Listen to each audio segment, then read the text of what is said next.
Hi, ಎಲ್ಲರಿಗೂ ನಮಸ್ಕಾರಗಳು. ಎಲ್ಲರೂ ಚೆನ್ನಾಗಿದ್ದೀರಾ? ಧನುರ್ಮಾಸದ ಪೂಜೆಯ 9ನೇ ದಿನ ಇವತ್ತು. ಹಾಗಾಗಿ ನಾನು ಪೊಂಗಲ್ನ ಮಾಡ್ತಾಯಿದ್ದೀನಿ, ಜೊತೆಗೆ ಪೂಜೆ ಕೂಡ ರೆಡಿ ಮಾಡ್ಕೊಳ್ತಾ ಇದ್ದೀನಿ. ಎರಡೂ ಕೆಲಸ ಒಟ್ಟೊಟ್ಟಿಗೆ ಮಾಡ್ತಾಯಿರ್ತೀನಿ. ಬೆಳಗ್ಗೆ 3:30ಗೆ ಎದ್ದು ನಾನು ದೇವ್ರ ಸಾಮಾನೆಲ್ಲ ಕ್ಲೀನ್ ಮಾಡಿಕೊಂಡು ಇವಾಗ ಪೂಜೆಗೆ ಸಿದ್ಧತೆ ಮಾಡ್ಕೊಂಡಿದ್ದೀನಿ. ಪ್ರಸಾದ ರೆಡಿ ಆಯಿತು. ಈಗ ತುಳಸಿ ದಳನ ಹಾಕಿ ದೇವ್ರ ಹತ್ರ ಇಡಬೇಕು. ನಾನು ಗೋಡಂಬಿ ಹಾಕೋದನ್ನೇ ಮರ್ತುಬಿಟ್ಟಿದ್ದೀನಿ. ಇವಾಗ ತುಪ್ಪದಲ್ಲಿ ಗೋಡಂಬಿನ ಹುರಿದುಬಿಟ್ಟು ಹಾಕ್ತೀನಿ. ಈ ಧನುರ್ಮಾಸದಲ್ಲಿ ಒಂದೇ ಒಂದು ದಿನನಾದರೂ ನಾವು ಈ ರೀತಿ ಪೊಂಗಲ್ನ ಇಟ್ಟು ಪೂಜೆ ಮಾಡಿದರೆ ನಮಗೆ ಒಂದು ಒಳ್ಳೆ ಫಲ ಸಿಗುತ್ತೆ. ಧನುರ್ಮಾಸದಲ್ಲಿ ನಾವು ದೇವರನ್ನ ಒಲಿಸ್ಕೊಳ್ಳೋದಕ್ಕೆ ಇದೊಂದು ಒಳ್ಳೆಯ ಮಾಸ ಅಂತ ಹೇಳ್ತಾರೆ. ಬೆಳಗ್ಗೆನೇ ನಾನು ಪೂಜೆ ಎಲ್ಲ ಮುಗಿಸಿ ದೇವಸ್ಥಾನಕ್ಕೆ ಹೊರಡ್ತಾ ಇದ್ದೀವಿ. ಇನ್ನೂ ಕತ್ತಲೆ ಇದೆ, ಹಾಗಾಗಿ ಸ್ವಲ್ಪ ಲೇಟಾಗಿ ಹೋಗೋಣ ಅಂತ ಕಾಯ್ತಾ ಇದ್ದೆ. ಮನೆಯಲ್ಲೆಲ್ಲ ಪೂಜೆ ಆಗೋಯ್ತು.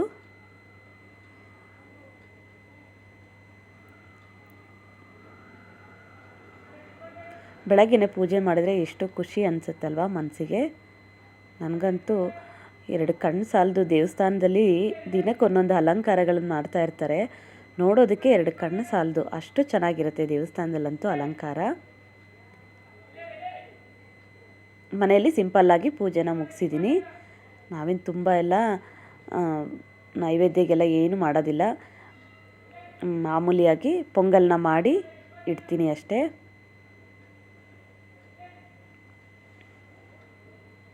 ಬೆಳಗ್ಗೆ ಟೈಮು ಕೂಡ ಇರೋದಿಲ್ಲ ಅಲ್ವಾ, ಹಾಗಾಗಿ ಇವಾಗ ಮತ್ತೆ ಗ್ಯಾಸ್ ಕಟ್ಟೆ ಎಲ್ಲ ಒರೆಸ್ಕೊಂಡು ಆನಂತರ ದೇವಸ್ಥಾನಕ್ಕೆ ಹೋಗುವಂಥ ಪೂಜೆ ಐಟಮ್ನೆಲ್ಲ ಜೋಡಿಸ್ಕೊಳ್ತಾ ಇದ್ದೀನಿ. ಇವತ್ತು 9ನೇ ದಿನ ಆಗಿದ್ದರಿಂದ ನಾನು ದೇವಸ್ಥಾನಕ್ಕೆ ಈ ರೀತಿ ಎಲ್ಲ ಪೂಜೆಗೆ ತಗೊಂಡೋಗ್ತೀನಿ. ಅಲ್ಲಿ ಹೋಗ್ತಾ ಹಾಲನ್ನು ಕೂಡ ನಾನು ತಗೊಂಡೋಗ್ತೀವಿ ದೇವಸ್ಥಾನಕ್ಕೆ. ಅಲ್ಲಿ 2 ದೇವರು ಇರೋದ್ರಿಂದ 2 ಇದರಲ್ಲಿ ತೊಗೊಂಡೋಗ್ತಾ ಇದ್ದೀನಿ ಪೂಜೆಗೆ. ಇದು ಅಶ್ವತ್ಥ ಮರಕ್ಕೆ ಎಲ್ಲ ರೆಡಿ ಮಾಡಿಕೊಂಡು ಹೊರಟ್ವಿ.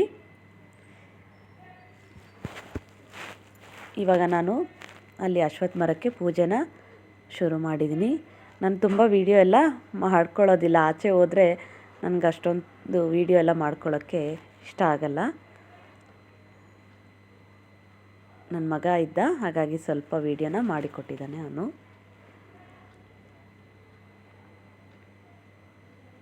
ಪ್ರತಿದಿನವೂ ಇದೇ ರೀತಿ ಪೂಜೆನ ಮಾಡ್ತೀವಿ. ಇವತ್ತು 4 ಜನ ಮುತ್ತೈದೆಯರಿಗೆ ಅರಿಶಿಣ ಕುಂಕುಮ, ಎಲೆ, ಅಡಿಕೆ, ಬಾಳೆಹಣ್ಣನ್ನು ಕೊಡ್ತೀನಿ. ಪ್ರತಿದಿನ ಏನೂ ಕೊಡೋದಿಲ್ಲ. 9ನೇ ದಿನ ಮಾತ್ರ ನಾವು ಕೊಡೋದು. ಇಲ್ಲಿ ಅಭಿಷೇಕ ನಡೀತಾ ಇತ್ತು ದೇವರಿಗೆ. ನಾವು ತೊಗೊಂಡೋಗಿರುವಂಥ ಹಾಲನ್ನ ಕೊಟ್ವಿ. ಪ್ರತಿದಿನವೂ ಇಲ್ಲಿ ಅಭಿಷೇಕ ಎಲ್ಲ ನಡೆಯುತ್ತೆ. ದೇವರಿಗಂತೂ ತುಂಬ ಚೆನ್ನಾಗಿ ಅಲಂಕಾರನ ಮಾಡ್ತಾರೆ. 2 ಕಣ್ಣು ಸಾಲದು ಈ ದೇವ್ರನ್ನ ನೋಡೋದಕ್ಕೂ. ಈ ವಿಡಿಯೋ ಇಷ್ಟ ಆದರೆ ಪ್ಲೀಸ್ ಒಂದು ಲೈಕ್ ಮಾಡಿ. ಹಾಗೆ ನನ್ನ ಕೆಲಸ ಕೂಡ ಶುರು ಆಯಿತು ಆಗಲೇ.